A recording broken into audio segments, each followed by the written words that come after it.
YouTube, it's Beck here, and this is my new puppy, Ziggy Bagel. Ziggy. Isn't he adorable? He's really naughty. He likes to eat everything. His ears haven't come up, which apparently is Westies are meant to have their ears up. The breeder's like, oh, there's some tricks or something, and I don't really care. We didn't get him for his ears. He's very sweet and very naughty and very chewy. So here's my puppy, but that's not why I'm here. I'm here to work on my quilters, my slow stitch quilters workbook. And I'm going to have to put Ziggy down so I can show you what I've done. I've done very little, but I want to take you through all the steps of what I do. Good boy. So, in my video where I said that I was going to be making this, sorry, you're on an iPad and you're on my coffee table in front of me. But I said I was going to work with my woolen pages in my workbook, slightly bigger, like I do for a needlebook. I often trim those down at the end, but I have decided against that because I know what size they need to be. I don't actually want items hanging out. Sorry, that's Ziggy. Like pages hanging out of these. I want them contained by the cover of my workbook. So I have trimmed those down. And because I have 3 pages in mine, and they're all going to be seamed in separately to my exterior, they are about, hold on, I'm on a 13. They are 13 inches by 12 inches now instead of 13 by 13 so the shorter distance is from the spine to the exterior because this piece needs to wrap around them. So I hope that makes sense. Like, he's over there being very silly. This exterior piece has to fit over them, and it now loses some of its length because it kind of has this spine over here, or will have this spine. And I did think about, should I just stitch those in at this point, and then I've got a book that I can work on. But I actually think I haven't planned any of my textiles yet, and I might have pieces that go from front to back and then get seamed through the middle. So I'm going to lay out one of my pages first, and I might show you how I go about doing that. And that will probably be enough for this video, I'd say. I hope you're all excited. I know there are lots of messages about extra bundles. We will put some more bundles together this week. They take a while to get together. Don't worry, I do have lots of vintage textiles, and I'm going to turn you around so you can have a look. So forgive me if my layout is not as professional as some people's. I don't work like this a lot, so I'm normally working on the couch, etc. The first thing I have done with my workbook is work out that I'm going to do this page first. I'm actually just looking at it through the camera there. I actually think I'm going to do like so. And so the first opportunity I have to kind of embellish, besides the exterior, which I'm not like kind of thinking about at the moment. Hold on. Sorry, Ziggy was being really naughty, but I'm back. And the first thing I picked up was this beautiful piece of tablecloth that I've just folded to size so you can see through to it. And I'm wondering if that would be just too plain to have. It's not too plain, it's absolutely stunning, but not creative enough perhaps to put that so that when you open up to this, not sure. I have been toying with thinking about perhaps putting some sort, like making it a bit more not just the workbook, anything like, so that I'd have scissors in here and perhaps some needles and thread. And the perfect opportunity to do that would be on that front cover, like so to make some pockets. I'm not sure where I sit with that. Yes, I haven't really decided. And then I just thought I would like a quilt block quite early on in my layout as well, because it is a quilter's workbook. And then I would perhaps use some of this bright green, beautiful French fabric that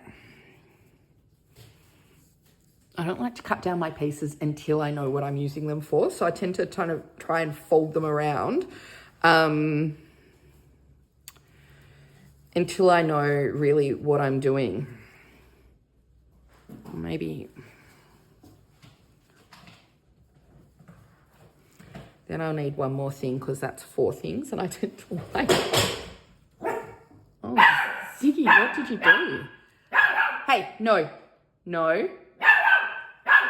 Okay, excuse me again. So what I'm working out is that it's going to be really hard to do this with a puppy. He's going to be really naughty.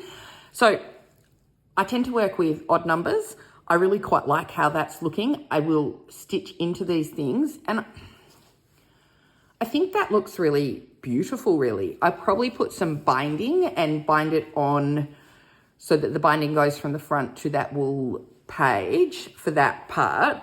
And then I thought I might add this little pink flower. When you have these little applique bits, this was from the edge of, hey Tom, I'm just doing a YouTube, babe.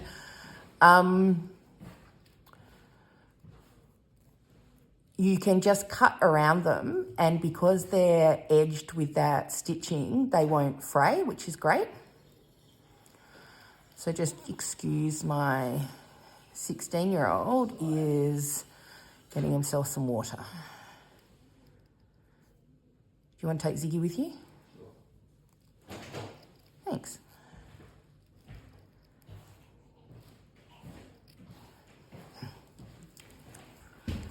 So you can just cut off all the bits that you don't need. I hope this is going to be a useful kind of little, I guess, tutorial for some of you. I know a lot of people message saying that they can't wait to join in, and they also really like to do practical slow stitch projects as well. I love the look of some of the slow stitch projects that you see that people make, but to me, they need to be useful for me to want to make them. Okay, so I've just trimmed around that, and I thought it might be nice in there and then leave this bit to see some of that original, the little stitches from the hand quilting on the back. Now, I'm going to need to be careful on how I attach these pieces so that they don't come through and ruin the quilt on the front. But, you know, simple, but maybe simple is beautiful. I think this might be what we're working with to start with. Love to hear what you think about it. I will add some stitching in, which will kind of give more kind of depth to the project. Let's see where we go. And I forgot to just say that the next step then for me, before I do anything else, is to pin all these things into place and just sit back for a minute, come back to it, have a look at it, audition some threads that might be nice to include in there. Think about, will I do kind of blanket stitch around this star? Will I... little pin go there. Will I cantha stitch in there and try and catch in the middle layers of my quilt? I think I need to trim this piece down a bit, so I can't pin that yet. But I do like how the star and the cross stitch are playing here and against this beautiful cross stitch over here. So let's just pin down and trim this. Choose a size for that. Okay, you're going to have to cope with a little bit of wonky filming because Ziggy doesn't like it when I'm standing at the table with the tripod. So all I've done now is just pinned with little applique pins. I find these pins really useful for much more than just applique. My pieces together, my 5 little additions. I have planned them out. I'll show you a couple of little things. I quite like this pop of the green cross stitch between this leaf of my star and the green here. And then also I positioned this flower so that I get green under those, and then the edge of it is hidden, and then we've got the cream of the back of the quilt under that one. Those kind of little details I do pay attention to when I'm pinning and planning. And so now I'm pretty happy with this layout. This is the first, didn't take me long. I tend to know what I like, and I think I will work on some stitching, and maybe when Ziggy's having a sleep, I'll come back and show you some of that. Hello, it's now Sunday morning. So I started this project on, I think Thursday night. I started gathering all my supplies, or maybe Thursday afternoon. And then Friday, I worked at the shop, kitting up some kits and just kind of curating mine down. Saturday, I showed you what I was up to just in the afternoon after work. I kind of planned out some pages, and then last night I did some stitching, and it's now Sunday morning. It's 8 a.m. and I'm just fully obsessed with this project at this point. So what I have done is I have trimmed down this beautiful cross stitch that I had, but the green had run when we had washed it. But I've trimmed it down so that you can see bits of the quilt underneath coming through, and I am going to stitch that down with what I call secret stitching, and I'll show you what I mean by that. It's just like little tiny stitches with a very neutral thread that I don't want a feature of the stitches, and there will be some kind of, like, the linen that this is on will fray up over time. So you need to, what I think you need to do is do stitches quite close to the cross stitch so that it doesn't, so it still holds it in place. So that's just pinned on there at the moment. That's going to be the exterior of my book. And I actually I like the simplicity, kind of beautifulness of that. And it may just stay like that. At the moment, I'm really happy with it. And then I have, hold on, I'll zoom you in a little. Stitched down my first page. So with this quilt block here, with the blue blades of the star, I just did some, blanket stitch around the edge. And then I've seed stitched into this orange and pink and green fabric.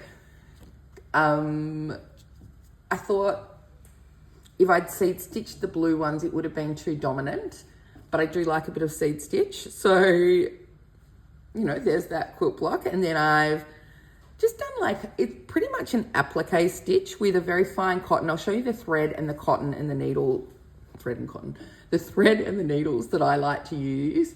And I use these for the same thread and needles for all projects that I make by hand. So that's EPP or applique, slow stitching, if I'm hiding my stitches, hand piecing, and I highly recommend them. And then I have done some canthering through this little piece of cross stitch that I had and the green French fabric, and I've done some going up and some across just because I wanted to, basically. And then I've got this yo-yo flower that the yo-yo part of it is on the back, because I actually really like these flowers and just how that looks. To me, that composition is really lovely. This is what I'm planning for my workbook, just a celebration of textiles. So the stitching is kind of to join it, but not prominent.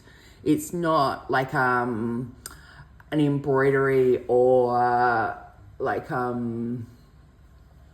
floral thread painting. I'm just kind of merging my textiles that I've collected for my workbook. So then I'll come back and show you the threads. Over here, and now I need to zoom back out a little. There we go. I've just folded over. So they're my two bits that I've just pinned at the moment to my back cover. I think the strawberry there looks lovely, and I've just folded that in half and I'll stitch it together because then it's got a strawberry front and a row of strawberries back, which I like. The blackbirds, maybe the blackbirds of happiness, the swallows, I will need to work out something to do on the back because I don't actually just want the back of the doily when you fold it out like this. But as you saw when I opened up, they are what's going to hold any work that might shift in place so it doesn't fall out when my workbook is moving around. And I had thought, and I think I shared that, where is it gone? Yeah. I thought I might use this one along the bottom. It's a bit heavy, I think. Still not decided. I just kind of pinned it in place like yesterday for a bit and I've taken it off. So we'll just see where I'm going with that. Haven't quite decided. It always takes a while to kind of audition things and play around with bits and pieces until you're happy with your composition. So the other thing I have done is just pinned this in place to see if I really like how it looks, but just to kind of consider whether that is enough for that page. I really don't want to do too much to it. I might add something down here, but because the cross stitch work and the colors and the embroidery are just so beautiful on this piece, I don't really want to play with it too much. And then because I'm not sure what I'm doing, I've just folded it over at the moment. Now this definitely won't be here. I will probably have this edge over here, and then there was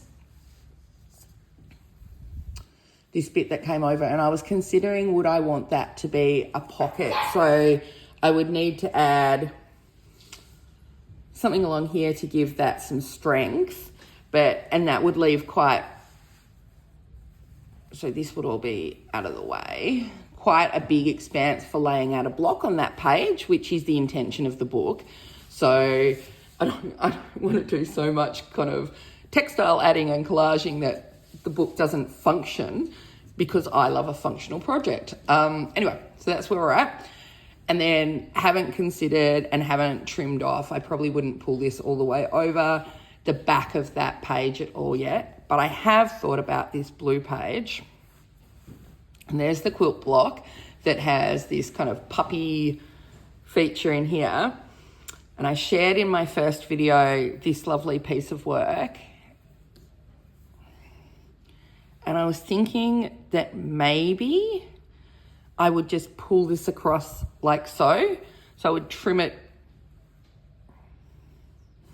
quite close to the work and kind of bring it across that block.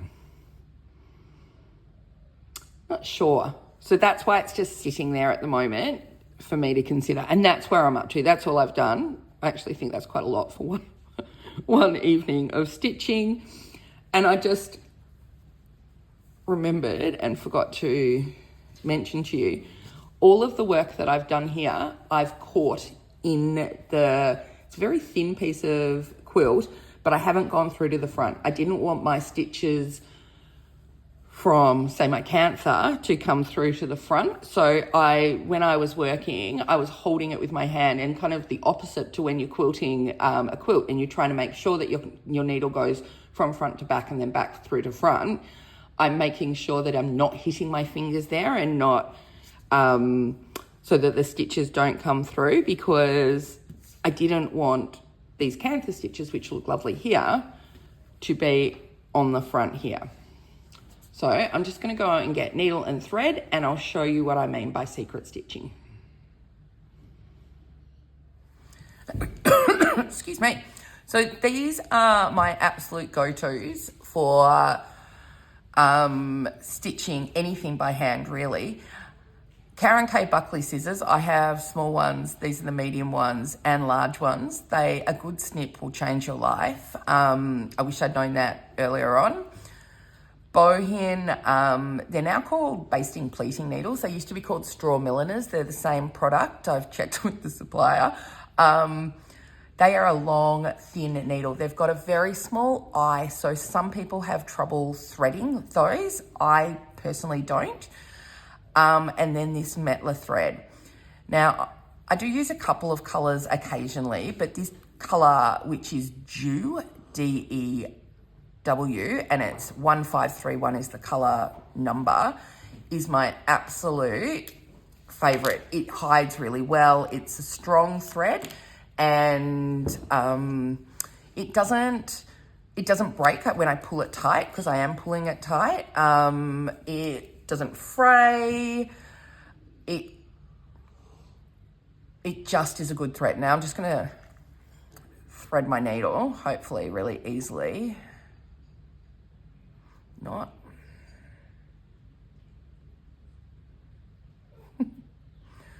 It won't thread now. It really won't. I think that's the end that was already off. It may have been a little bit frayed. There you go. Oh.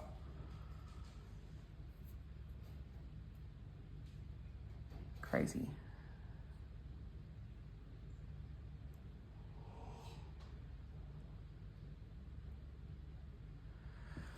So it normally really does not take me that long.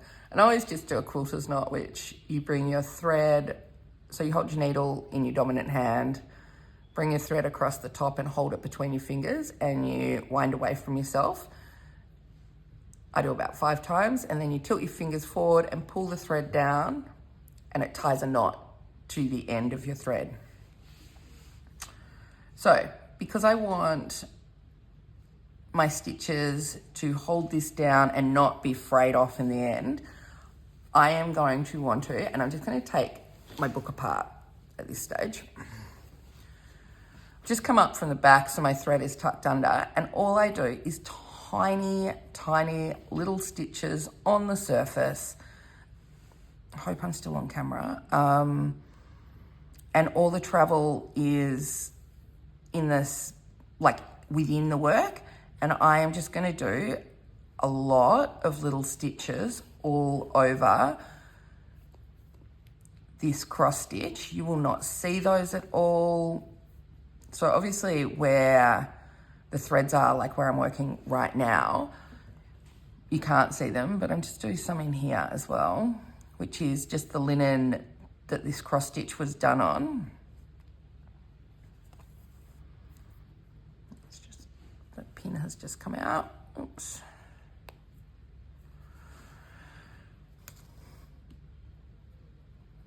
Oh, and then I've managed to pin my thread underneath it. That was clever. So there is a tiny stitch in there, and you can kind of almost see a little indent, but you cannot see the stitch at all. And this is just a technique that's been used for, you know, a very long time to attach one piece of fabric to another where you do not want to see how that's done. So I've just done that little area there. I will go over that. I will do a lot of stitching, and I will do a lot around the edges, but kind of right next to the cross stitches. And that is how I will attach this lovely cross stitch piece to the front of my work. Now I should say also, I'm not going through to the back. So when I'm doing this, my hand is on the back of my work, so I can feel if I've managed to come through. I actually don't want my stitches to show on the back anywhere. There is a big stitch going on in the center of my work. The stitch that's at the, like on the surface is very little, but there is like quite a long, like almost a centimeter stitch going on where I'm traveling, but that is all happening within the layers of my work, so it's not seen. So that's what I call secret stitching. It will be your, I've managed to just break my thread after saying it doesn't break. I just caught it on my ring there. But it will be a really good stitch to use if you don't know about it already. So I'm going to work the rest of that off camera, and this will be the end of the part 2 of my Slow Stitch Quilters workbook. I hope it's something that's of interest to you. I got a couple of, I haven't responded to the comments. I will respond to the comments. I always really appreciate them. Thank you very much. I got a couple of comments. I saw one about that they wanted a practical project and they want to be able to carry their work with things as well. Like, not their work, their Notion. So pockets and, you know, perhaps a pincushion, etc., etc. So yes, I absolutely agree that that could be a good thing. I'm not doing that with this one. I did toy with maybe that front page having like a pocket, but I didn't want to add a zip to it. I do combine zips with like vintage textiles, but I really want this to be kind of, I don't know, just old and worn and beautiful. And a zip, I think, is the wrong kind of, like, it just isn't speaking to me, I guess. And then, what else did, somebody else asked something, and now I can't remember. I'll come back with some more questions in that, like, because I'm coming back. So I'll probably see you maybe the middle of the week, and hopefully I will have done some more work on this. This will be attached, and I will have planned out some more pages. But I hope this is something that might bring you joy. Thanks for being here. Happy stitching, everyone.